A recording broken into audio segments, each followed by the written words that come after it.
За 2 сарын 18-аас 19-ний өдрөд угаарын хийн нийслэл хотын хэмжээнд угаарын хийн хорлын дуудлагагүй хонсон байна. Одоогор бол угаарын хийн хорлоор эмнэлэгт хэвтсэн хүн бол байхгүй байна. Энд одоо бас ингээд зурган дээр гарцсан байгаа. Албан хаагчид иргэдэд нус цэр шүлсээ хаяхгүй байж халдварт өвчний эрсдлээс өршөлт сэргийлэх хог хаягдлаар орчноо бохирдуулахгүй байх, ил задгаа бие засахгүй байлгах, соёлж байхыг уриалгах, иргэдэд маск зүүлгэж хэвшүүлэх талаар шаардлага тавих, иргэдэд сэрэмжлүүлэх, зөвлөмж тараах, арга зүйн зөвлгөөх, олон нийтийн худалдааны төв захаудад чанга хэрэгчийг ашиглан сэрэмжүүлэх хүч ажиллахыг зөвлөх юм аа. Нийслэлийн онцгой комиссийн дараас гэсэн үүргийн дагуу бол нийслэлийн онцгой комиссийн гишүүд, онцгой байдлын газрын албаагч бүх дүүргүүд дээр 15 цагаас энэ ажиллагааны чиглэлийг өгч өнөөдрөөс эхлүүлэхээр энэ бүх бүсчлэлийн зургийг манай хотын стандарт орчны аюулгүй байдлын хэн шинжилгээний газраас нийслэлийн гудамж талбайны бүх бүсчилсэн зургуудыг гаргаад за энэ дээр 71 байгууллагын албан хаагчдын хуваарийг гаргаад дүүргээс нэмж одоо бас нэмэлтээр албан хаагчдаа нэмж ингээд хуваарийг гаргасан.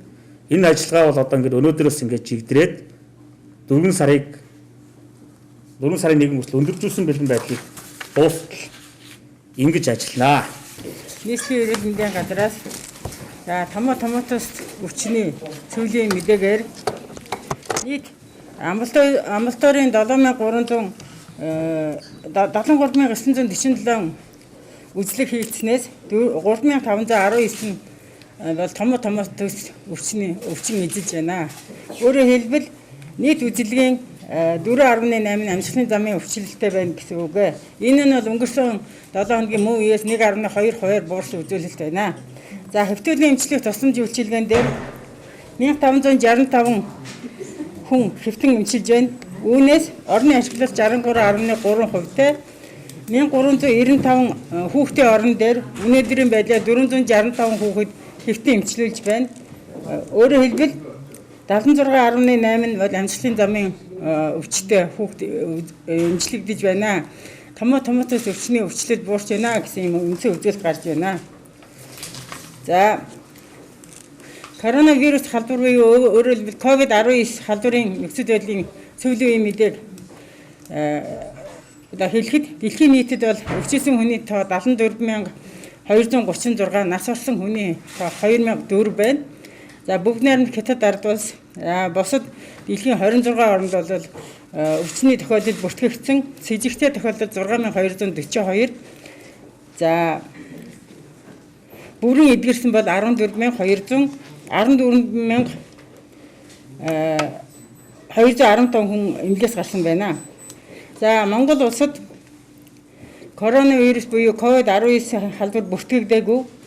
За COVID-19 халдварын с жигтэй 142 тохиолдол байгаа. За энэ лабораторийн шинжилгээгээр 137 хүнээс COVID-19 шинжилгээ илрээгүй сөрөг гарсан.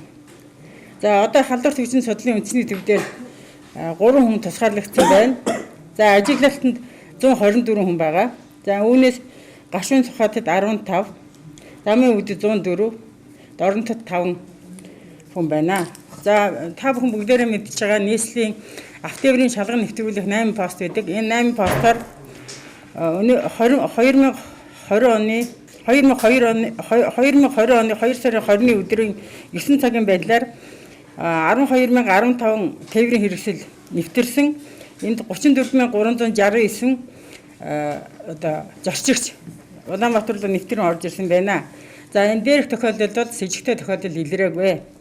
За төмөр замаар 16 вагоноор 4,833 хүн ирсэн. За Мятар 23 онгоцоор 2,336 зорчигч ирсэн. Автоврын үндэсний төвөөр 260 одоо тээврийн хэрэгслээр 5,504 хүн ирсэн. Дээрх бүгдэд с жигтэй тохиолдол илрээгүй байна. Өнөөдрийн байдлаар. Маска бол одоо гар аргаар өөрсдөө үйлдвэрлэх юм боломжтой. Манай бүсгүүчүүд эмэгтэйчүүд бол бас гарын дүүтэй тий. Хуучин одоо социализм үед бол зүгээр энгийн маарлыг давхарлаач болтгоо ингээ хийж ийсэн.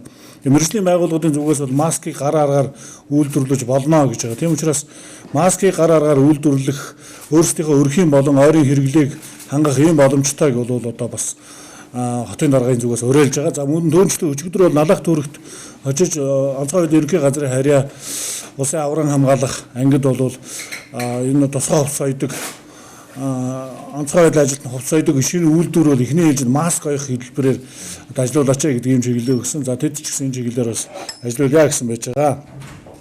Мөн аж ахуйн нэгжүүдтэй хамтран ажиллахаар чиглэл болгосон.